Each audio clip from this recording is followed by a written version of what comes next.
ረቡዕ ምክረ አይሁድ።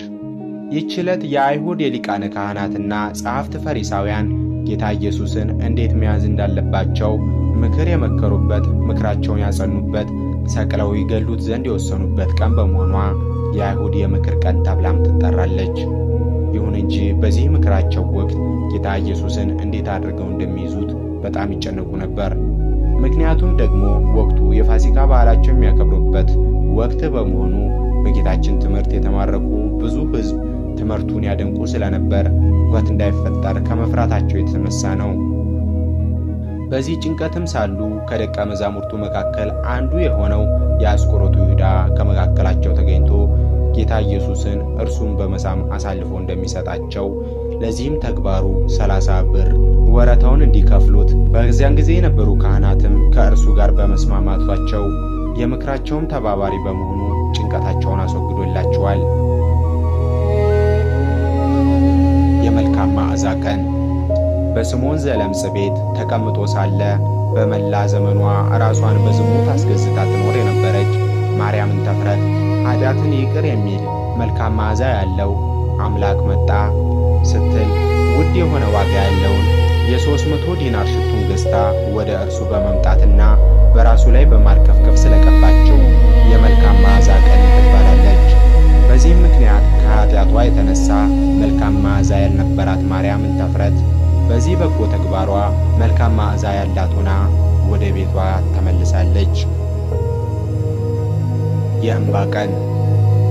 ይህችውም ማርያምን ተፍረት በጌታችን እግር ላይ ተደፍታ መላ ኃጢአቷን ይቅር እንዲላት በእንባዋ በፀጉሯም እግሩን እያበሰች ስለ ኃጢአቷ ስርየት ተማጽኗለችና የእንባ ቀን ተብላ ትጠራለች። ዕለተ ሐሙስ።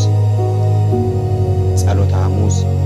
በዕለተ ሐሙስ ጌታችን መድኃኒታችን ኢየሱስ ክርስቶስ እርሱ የዓለም መድኃኒት የሰው ልጆችን ልመና የሚቀበል አምላክ ሆኖ ሳለ በዚች ቀን በአትክልቱ ቦታ ገብቶ አይሁድ መጥተው እስኪይዙት ድረስ ሥጋን የተዋሃደ ፍጹም አምላክ ፍጹም ሰው መሆኑን ለማጠየቅ ለአርያነት ይጸልይ ስለነበር ይህች ዕለት ጸሎተ ሐሙስ ተብላ ትጠራለች።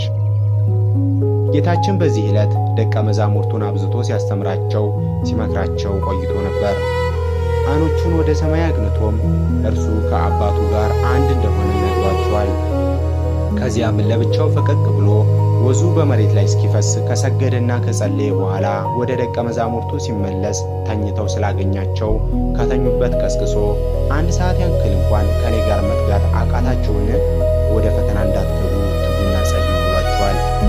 ከዚህም በኋላ እርሱ ከባሕርይ አባቱ ከእግዚአብሔር አብ ጋር ስላለው አንድነትና ክብር ለሐዋርያት ካስተማራቸው በኋላ ኢየሱስም ይህን ተናግሮ አትክልት ወዳለባት ስፍራ ወደ ቆጵሮስ ወንዝ ማዶ ከደቀ መዛሙርቱ ጋር ወጣ። በዚያም ገባ ተብሎ እንደተጻፈ ከደቀ መዛሙርቱ ጋር ለጸሎት ወደ አትክልቱ ስፍራ ሄደ። የአስቆሮቱ ይሁዳም ይህች ስፍራ ቀድሞ ጌታ ይወዳት እንደነበር ያውቃልና የካህናት አለቆች፣ ጸሐፍት፣ ፈሪሳውያን፣ ሌሎች ወታደሮች ፋና፣ ጋሻ፣ ጦርም ይዘው ጭፍሮችን አስከትለው ወደ እርሱ መጡ።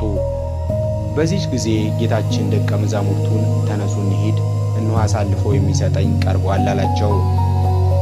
ከዚያም ወደ እነርሱ ቀርቦ ማንን ትፈልጋላችሁ አላቸው። እነርሱም ናዝራዊውን ኢየሱስ እንፈልጋለን አሉት። ያን ጊዜም ይሁዳ ወደ እርሱ ቀርቦ መምህር ሆይ ቸር አለህን? ሰላም ላንተ ይሁን ብሎ ሳመው። መሳሙም ኢየሱስ ከደቀ መዛሙርቱ መካከል የትኛው እንደሆነ ለአይሁድ ለይቶ ለማሳየት የተጠቀመው የጥቆማ ምልክት ነበር።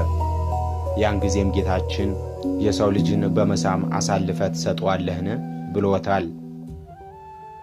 ከዚህም በኋላ ከእርሱ ጋር የመጡት አይሁድና ጭፍሮቻቸው ጌታ ኢየሱስን በ6 ሰዓት ሌሊት ያዙት። ወደ ሽማግሌዎችም ወደ ሊቀ ካህናቱ ወደ ቀያፋም ወሰዱት። ጴጥሮስን ግን ከሩቅ ሆኖ ይመለከት ነበር። የነገሩን ፍጻሜ ያይ ዘንድ ከአንድ ቅጥር ገብቶ ተቀመጠ። አይሁድም ይህን ቤተ መቅደስ አፍርሱት፣ በ3 ቀን እሠራዋለሁ ብሏል ብለው ከሰሱት። ለዚህም 2 የሐሰት ምስክሮች በክርስቶስ ላይ ያመጡ። ሊቀ ካህናቱም ተነስቶ እንዲህ ሲያጣሉህ አትሰማምን አለው። ጌታችን ግን ምንም አልመለሰለትም።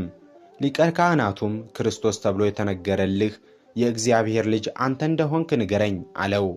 ጌታችንም አንተ አልክ አለው። ያን ጊዜ ሊቀ ካህናቱ ተናዶ ልብሱን ቀደደው፣ ራሱንም በብረት ዘንግ መቱት። ይህች ቀን የመከራ የጅማሬ ቀን ነበረች።